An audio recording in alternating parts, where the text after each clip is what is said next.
C'è qualcosa che va oltre il talento, oltre i gol, oltre le vittorie. È lo stile, la passione, il modo in cui un'idea diventa cultura. In questo percorso incontriamo uomini che prima ancora di essere campioni sono stati interpreti autentici dell'Italia nel mondo. Calciatori che hanno portato sui campi internazionali non solo le proprie qualità tecniche, ma un'identità fatta di eleganza, rigore, creatività e cuore. Dal Bernabeu a Stamford Bridge, da Monte Carlo all'India, ogni tappa per ognuno di loro è stata un'occasione per raccontare l'Italia senza usare parole, ma con gesti, comportamenti e scelte. Sono storie di vita e di calcio, di sfide e di conquiste, ma anche di aneddoti, scoperte e piccoli dettagli che rendono unico lo stile italiano. Sono gli ambassador della Serie A, sono gli ambassador del Made in Italy. E un benvenuto a Massimo Oddo. Grazie.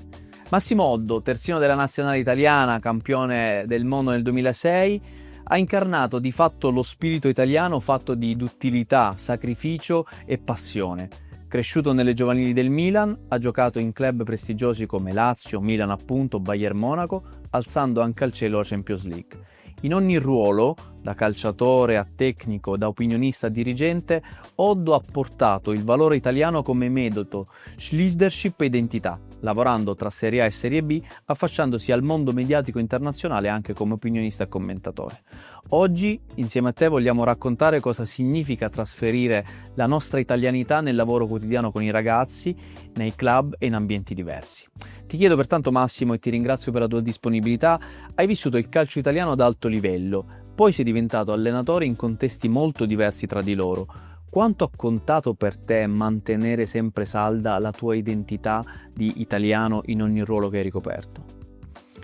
Ma io ho avuto la fortuna di fare un certo tipo di gavetta soprattutto da calciatore, quindi ho scoperto in principio il calcio della Serie C, perché quando uscii dal settore giovani del Milan feci 3-4 anni di C prima di approdare poi in un secondo momento in Serie B per 2 anni e poi arrivare in Serie A in tarda età, perché io sono in Serie A in tarda età.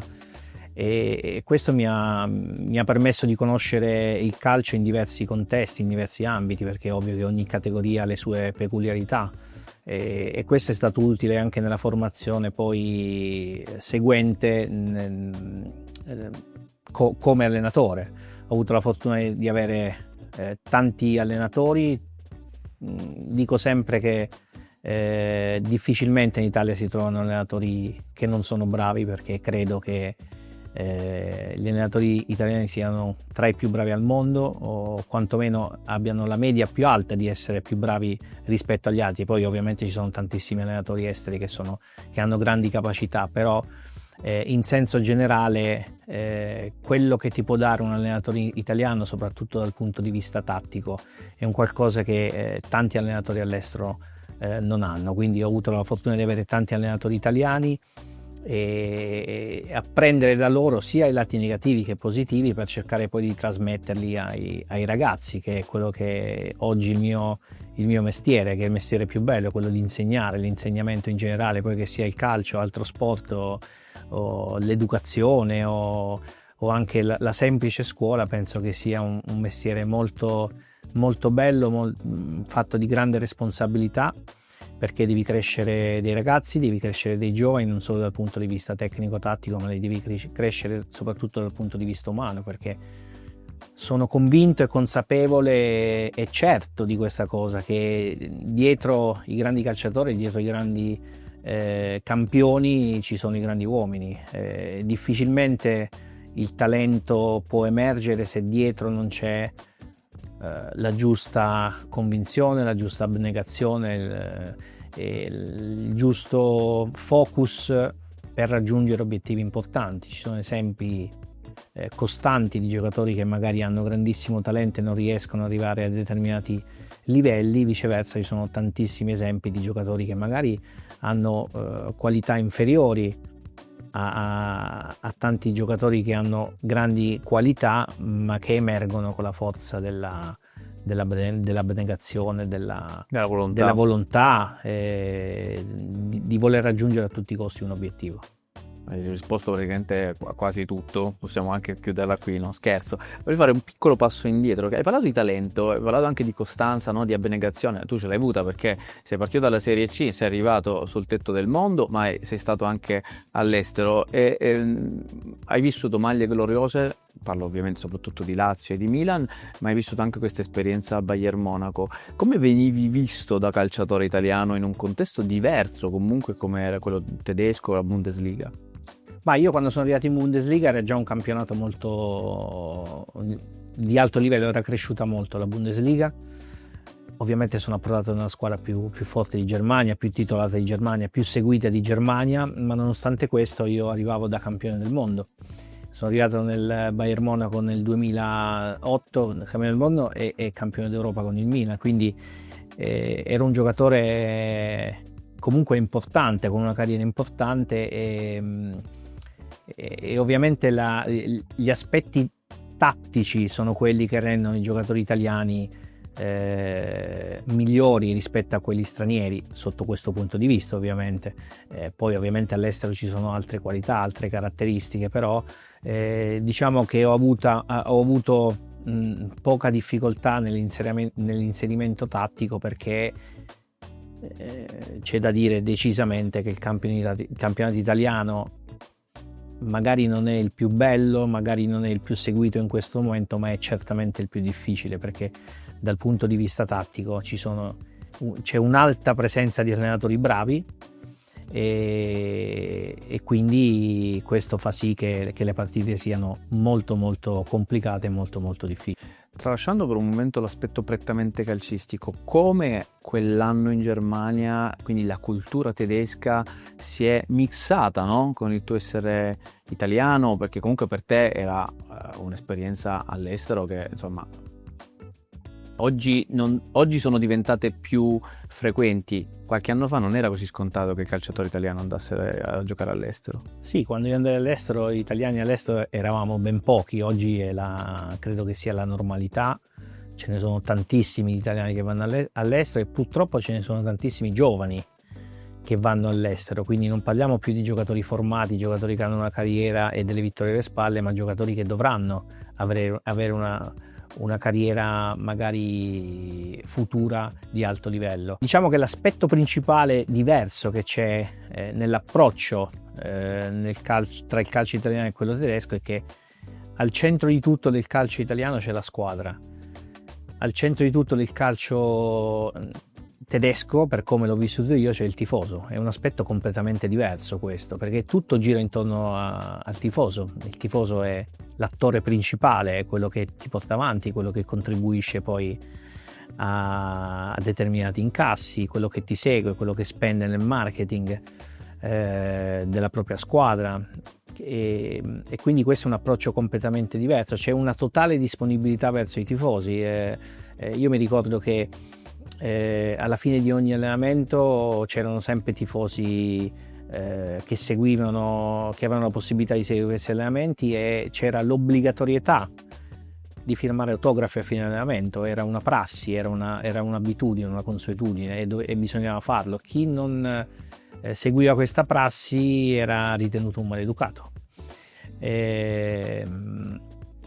Poi c'era tanto rispetto dei ruoli, sicuramente. Poi la Germania è un paese molto dritto su questo tipo di cose.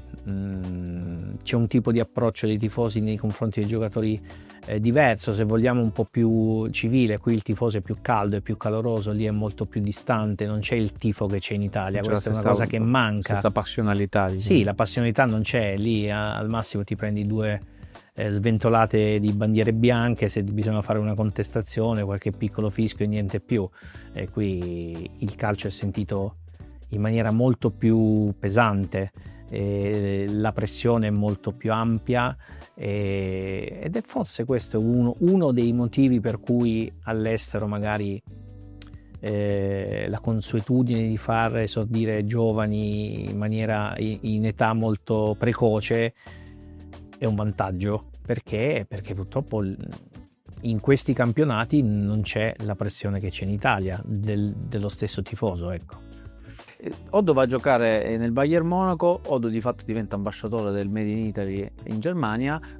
Lo spogliatoio del Bayern Monaco, uno spogliatoio forte chiaramente identità tedesca, però con tanti giocatori anche stranieri, un mix di culture. Qualcuno ti ha chiesto come si vive in Italia, come si sta in Italia, vorrei venire a vivere / giocare in Italia. Poi sono tanti giocatori che finiscono di giocare e scelgono di rimanere nel nostro paese a vivere. Io credo che l'Italia sia il paese più bello al mondo, le bellezze che ha l'Italia non le ha nessun paese. Io ho avuto la fortuna di giocare in Germania, Monaco è una bellissima città, però sicuramente l'Italia è molto più bella della Germania, almeno per come l'ho vissuta io. Al tempo, come abbiamo detto prima, erano pochi i giocatori che andavano all'estero. L'obiettivo era quello dei giocatori esteri di venire a approdare nel campionato italiano, perché era un campionato importante, se non il più importante, perché comunque avevi la possibilità di vivere in Italia, quindi questo è una cosa molto importante. C'erano tanti stranieri, c'erano tanti tedeschi, ma c'erano tantissimi stranieri, e eravamo in 2 tra l'altro, anzi in 3 per la verità, perché eravamo io, Tony, e poi c'era un fisioterapista che era italiano, quindi avevamo preso anche belle redini nello spogliatoio. Ribéry, mi ricordo che parlava sempre italiano con noi, gli piaceva l'italiano, imparare l'italiano, anche questa è una cosa bella, perché poi quando vivi un certo tipo di contesto e sei più di uno, anche gli altri poi si avvicinano anche non volendo a quella che è la tua cultura.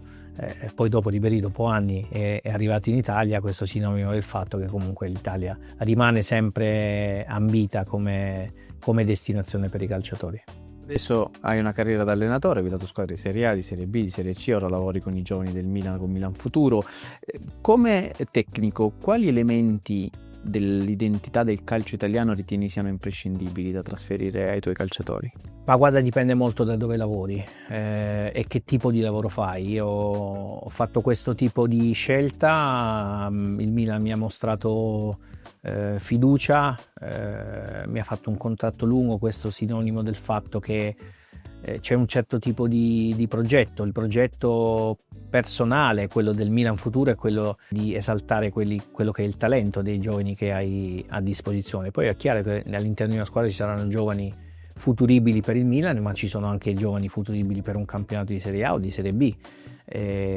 La priorità è quella di crescerli nel modo migliore, la priorità è quella di esaltare le qualità della squadra attraverso un lavoro dei singoli, perché fondamentalmente noi dobbiamo portare e esaltare quello che è il talento dei singoli giocatori. Io credo che non ci sia la linea 4, non ci sia la linea 5, per farne un esempio, se poi individualmente un giocatore non è preparato, non è pronto per giocare all'interno di una linea 4 o di una linea 5. Questo è un discorso che sicuramente si fa nei giovani, è un discorso che si fa un po' meno nelle squadre, dove la richiesta è diversa. La richiesta può essere quella di una salvezza o di una vittoria di un campionato o di una qualificazione ai playoff o evitare i play-out. Lì no, lì ci sono dei ragazzi che vanno esaltati e vanno spinti il più possibile, e per fare questo è ovvio che c'è un certo tipo di lavoro diverso, non finalizzato, come ho detto, alla vittoria, ma finalizzato all'esaltazione del talento. Uno sguardo, diciamo, di prospettiva.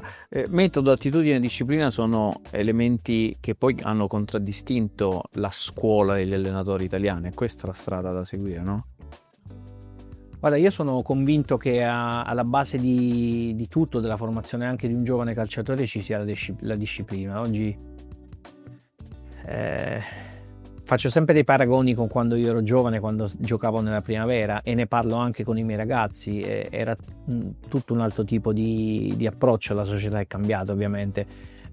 Non si può pensare che un giocatore oggi non possa stare al telefono o non possa non lo so, giocare alla PlayStation, non possa portare le cuffie prima di una partita, perché è diventata la quotidianità, no? Tante volte a me quello che dà fastidio è un po' l'emulazione, ecco.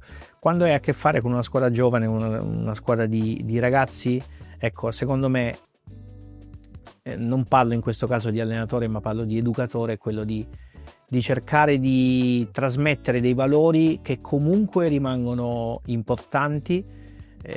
Si deve valutare quella che è la società moderna e il cambio di questa società che c'è stata negli anni, ma si deve far capire loro che ci sono delle priorità, ci sono dei comportamenti, c'è un'etica, c'è il rispetto di una maglia che porti, perché questo è importante, quindi le regole ci devono essere, ma regole banali ma che ti fanno crescere meglio. Non so, faccio un esempio, il rispetto dei fisioterapisti che ti massaggiano e quindi non avere il telefonino negli spogliatoi, ad esempio. Questa è una cosa che sembra banale, ma è un aspetto importantissimo. Impari il rispetto del prossimo, e non solo tra compagni, ma anche tra tutti quelli che sono i lavoratori all'interno di una società che comunque svolgono un lavoro per te calciatore, per te talento che devi arrivare.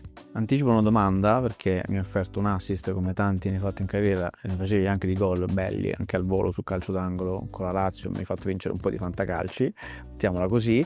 Tu hai una formazione accademica perché sei laureato, come integri questo tuo senso, no, di essere anche un educatore, lo hai detto poco fa, no? E che probabilmente rafforza ancora di più il tuo essere non solo allenatore, ma aiutare questi giovani ragazzi a seguire i veri valori della vita, e perché no, anche loro un domani raccontarsi come sei stato tu ambasciatori del Made in Italy non solo all'estero ma anche in Italia, perché poi alla fine ognuno di noi rappresenta il paese per il quale vive, gioca Ma guarda, l'essere laureati è una soddisfazione personale, ma sicuramente non è quello che ti aiuta poi nella crescita dei ragazzi. Quello che ti aiuta nella crescita dei ragazzi e cercare di capire quello che può essere utile per questi ragazzi è l'esperienza che hai maturato nella tua vita. Quindi non è direttamente proporzionale l'essere laureato ad avere qualcosa in più di una persona che non lo è, anzi. Io credo che l'esperienza è quella che ti porta, l'esperienza soprattutto quella vissuta sia da calciatore che da allenatore negli anni in cui ho fatto l'allenatore, ti ha fatto maturare quell'esperienza che ti consente di plasmare, se vuoi, questo è il termine adatto, di plasmare un ragazzo. Plasmare vuol dire cercare di modificarlo in meglio sotto tutti i punti di vista, e ripeto e sottolineo, non solo dal punto di vista tecnico-tattico, fisico, ma anche e soprattutto dal punto di vista morale, etico, perché è alla base di tutto, e di questo ne sono assolutamente convinto, ma anche a livello mentale, soprattutto a livello mentale, perché io dico sempre ai miei ragazzi, il 60% di un calciatore, della forza di un calciatore è mentale. Questo vale nel calcio, vale nel tennis, e ce lo dimostra oggi stesso Sinner, come tanti altri campioni come lui, ce lo dimostra la vita in generale. La testa è quello che veramente ti fa arrivare laddove magari le tue qualità non arrivano, e quindi il senso del sacrificio, ad esempio, del voler arrivare a tutti i costi ad un obiettivo. Queste sono cose che secondo me un ragazzo fanno parte del carattere di un ragazzo, ma assolutamente le puoi migliorare. C'è un aneddoto quando eri in Germania, magari con Tony e Ribéry, che ti va di raccontarci qualcosa legato magari all'aspetto culinario? Andare all'estero significa anche scontrarti, tra virgolette, con una tradizione culinaria, perché no, differente, un modo diverso di vestirsi. Cioè, si capiva che tu eri italiano, da che cosa? Ma vestirsi no, relativamente. Sicuramente c'erano delle abitudini diverse. Ad esempio nel ritiro nella sera prima della partita, mi ricordo che la prima volta che andammo in ritiro, la sera prima di una gara, c'era del sushi. Io rimasi meravigliato. Insomma, diciamo che non era una dieta prettamente per un atleta, perché c'era un po' di tutto. Mi ricordo c'era anche maionese, c'erano hamburger, c'era un po' di tutto. Spesso quando sono andato a fare anche provini da giovani in Inghilterra, mi ricordo che si mangiava veramente qualcosa di impensabile in Italia. Non c'è tanta cura, almeno parliamo del 2008, sicuramente i tempi sono cambiati, sicuramente qualcosina è cambiato, ma non c'era questa attenzione, questa cura verso l'alimentazione, ad esempio, cosa che invece in Italia diciamo che fa parte più della cultura, ecco, non del calcio, ma di un certo tipo di cultura. Qui la sera prima partita c'è o la pasta o il riso, c'è il pollo e le patate, quindi sono queste le cose che si mangiano. Quando vai all'estero ti vai a scontrare con realtà che sono completamente diverse, a cui tu non sei abituato, e poi magari vai a prendere la pasta che è scotta, e queste sono difficoltà che oggettivamente trovi, almeno trovavi all'estero. Oggi non posso saperlo. Oggi, detto che a proposito di questo, ti piacerebbe andare a fare un'esperienza all'estero anche da allenatore? E come secondo te questa esperienza si mescolerebbe poi, come potresti uscire arricchito? Ma l'arricchimento passa attraverso l'esperienza può essere di tutti i tipi, di tutti i generi, sicuramente può essere un'esperienza quella di approdare in un calcio che ha una cultura diversa, perché ogni calcio ha una sua cultura. Io ho tanti amici, tante persone che hanno lavorato all'estero, che lavorano tuttora all'estero come allenatori, e mi raccontano che trovano notevoli difficoltà anche nell'approccio all'allenamento. Sappiamo tutti che in Inghilterra, per esempio, c'è il famoso day off, cioè il giocatore prima della stagione va all'allenatore e dice: mister, qui il mercoledì non si lavora, cioè non è che puoi decidere, è così. Io credo che se tu chiunque voglia fare un'esperienza all'estero, debba tenere assolutamente conto di quelle che sono le abitudini del paese in cui arrivi, perché se tu vuoi inculcare per forza quella che è solo la tua mentalità, credo che sia un errore grande. Devi cercare di essere un po' open mind, cercare di avere una visione molto più aperta, portare qualcosa che può essere utile, magari la tua mentalità, la tua determinazione o i pregi che ogni persona ha, ma saperli mixare con poi quelle che sono le esigenze dei paesi in cui vai a stare. Massimo, ti do 3 parole, ti chiedo di rivederle un po' nella tua carriera, sia da calciatore che da allenatore. Professionalità, dedizione e rispetto. Sono 3 parole importantissime. La professionalità è fondamentale, e in base a quello che ci siamo detti prima, un allenatore, in questo caso un allenatore, soprattutto con i più piccoli, deve iniziare sin dai primi anni in cui si inizia a giocare, perché la professionalità è soprattutto rispetto di tutti quelli che lavorano intorno a te e per te, quindi dai tuoi compagni ai fisioterapisti, ai massaggiatori, ai magazzinieri, tutti, perché tutti lavorano per un unico obiettivo, tutti ci mettono del loro, e quindi la professionalità coincide con il rispetto. Dedizione. La dedizione è fondamentale. La dedizione è una cultura, è un modo di vivere. La dedizione è quello, potremmo paragonare a un obiettivo che ti poni. Io dico sempre ai ragazzi, tutti voi dovete avere un obiettivo, cercate di raggiungere quell'obiettivo, cercate di pensare sempre a quell'obiettivo. A volte dico, se un ragazzo ha l'obiettivo di arrivare a giocare in Serie A, gli dico sempre: guarda, mettiti un'immagine che ti ricorda la Serie A, un calciatore che ti piace, oppure una A grande sul muro. Ogni mattina quando ti alzi guardi quel muro, e tutto quello che farai in quella giornata sarà quello che ti porterà magari ad arrivare al tuo obiettivo, al tuo focus. Sembra una banalità, sembra una stupidaggine, ma dedizione vuol dire dedicarsi appieno a quello che è il raggiungimento del tuo obiettivo, quindi fare un sacrificio in più per raggiungere quell'obiettivo. E poi abbiamo rispetto, ma mi hai risposto prima. Il rispetto, vabbè, fa parte della professionalità. Secondo te una parola che racchiude un po' tutto, ecco. Imprescindibile. Chiudo chiedendoti: che cos'è per te il Made in Italy, avendola vissuta da giocatore e quindi da ambasciatore in qualche modo anche all'estero? come stile, come idea, come proprio modo di vivere, non solo legato al calcio ovviamente. Ma il Made in Italy è uno stile di vita, nel senso che racchiude tante cose, tanti ambiti, se vogliamo parlare dello sport in particolare, e sono tutta una serie di abitudini, di usi e costumi, di consuetudini che vengono seguite in questo paese e che sono, secondo me, tra le migliori al mondo, perché il mangiare bene, l'alimentazione, l'essere professionali sono cose che ci sono anche all'estero, ma sicuramente il Made in Italy è uno stile di vita che viene parecchio